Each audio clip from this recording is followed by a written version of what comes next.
Okay, beta ji, in last two videos, we studied about noun phrases. Now come to next topic, that is noun clause. First of all, you need to know what is clause. So, clause is a part of a sentence, fine, which has a subject verb combination and it gives complete sense. Phrase क्या होता है? Phrase भी कुछ sense देता है लेकिन complete sense नहीं देता है. But clause gives a complete sense of its own and it has a subject and a predicate. We know that एक सेंटेंस में सब्जेक्ट होता है और प्रेडिकेट होता है. ठीक है, तो प्रेडिकेट में वर्ब ज़रूर होता है बेटा. आपने ये चीज़ याद रखनी है that a predicate always have a verb. ठीक है, so what is a noun clause? Noun clause is a group of words.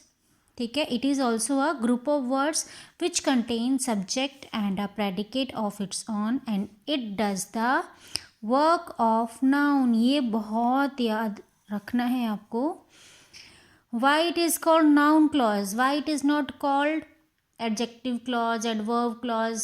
Why it is not called so? Why it is called only noun clause? Because that group of words which has a subject and a predicate or subject verb combination and that does the work. जो noun का काम करेगा वो क्या कहलाएगा?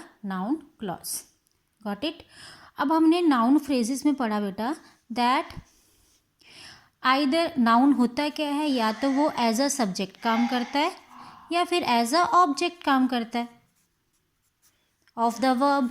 Verb का या तो वो सब्जेक्ट काम करेगा या ऑब्जेक्ट काम करेगा. ठीक है, so here also we will see that noun clause में वो नाउन क्लॉज तब कहलाएगा जब वो वर्ब का एज अ सब्जेक्ट काम करेगा या फिर ऑब्जेक्ट काम करेगा. See the examples. I expect to go to get a prize. See, ये जो इटैलिसाइज किए गए हैं, जो इटैलिक्स में लिखे गए हैं words, to get a prize, that I shall get a prize, that you have come pleases me.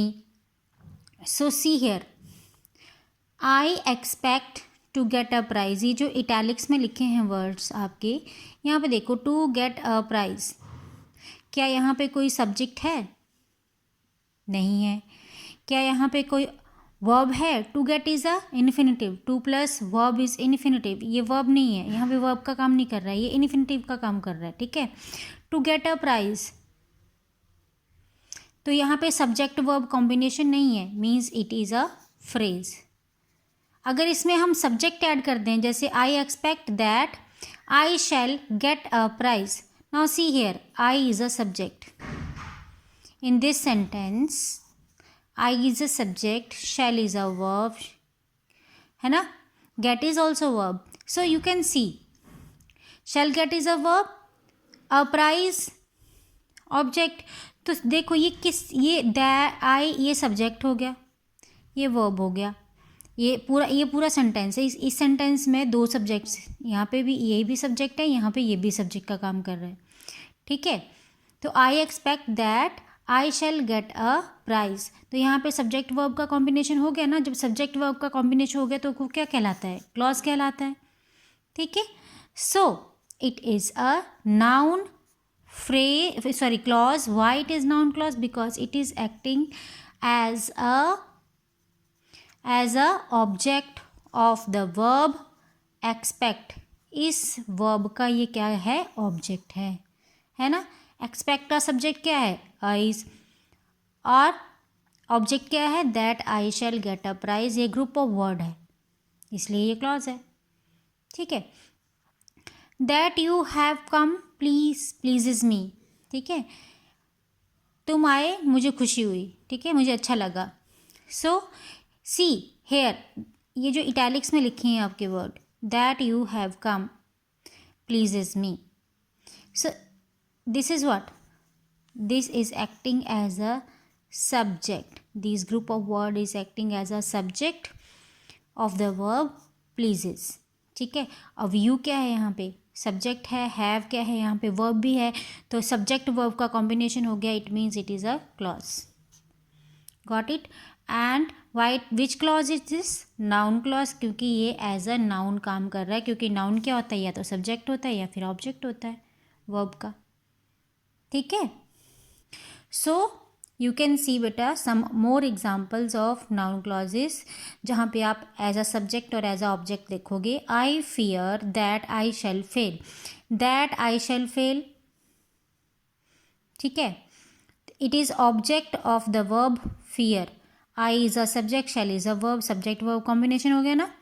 I hope that I shall get a prize. तो that I shall get a prize is acting as a object of the verb hope. ठीक है. और यहाँ पे ये subject हो गया, ये वर्ब हो गया, सब्जेक्ट वर्ब कॉम्बिनेशन है, इसलिए ये क्या है, क्लॉज है. क्लॉज कौन सा है? नाउन क्लॉज है. क्यों नाउन क्लॉज है? क्योंकि ये क्या एक्ट कर रहा है as a object of the verb hope. ठीक है. Now you can see that you had spoiled the game, annoyed me. Now ये क्या है? एनॉयड इज अ वर्ब, इसका सब्जेक्ट क्या है? ये ग्रुप ऑफ वर्ड्स का क्या कर रहे हैं? सब्जेक्ट है. अब आपने पता करना ये फ्रेज है कि क्लॉज है. ठीक है. तो ये क्या है, इसमें यू क्या है, सब्जेक्ट है, हेड क्या है, वर्ब है ना इसमें, तो सब्जेक्ट वर्ब कॉम्बिनेशन हो गया, इसलिए क्लॉज है. और क्लॉज कौन सा है? नाउन क्लॉज है, क्योंकि ये एज अ सब्जेक्ट काम कर रहा है. No one knows why she has come here. See here now, why she has come here. So she is a subject over here, has is a verb, subject verb combination हो गया. और क्या काम कर रहा है ये पूरा सेंटेंस एज अ ऑब्जेक्ट काम कर रहा है of the verb knows.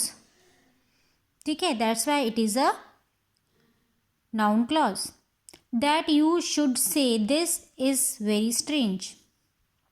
So now see here, is this a verb over here? ठीक है. ये क्या काम कर रहा है? एज अ सब्जेक्ट काम कर रहा है. You is a subject, should is a verb, तो सब्जेक्ट वर्ब कॉम्बिनेशन हो गया ना इसमें. तो ये इस वर्ब का सब्जेक्ट कौन है? ये सारे वर्ड्स इस वर्ब का सब्जेक्ट हैं. ठीक है. That's why it is called a noun clause.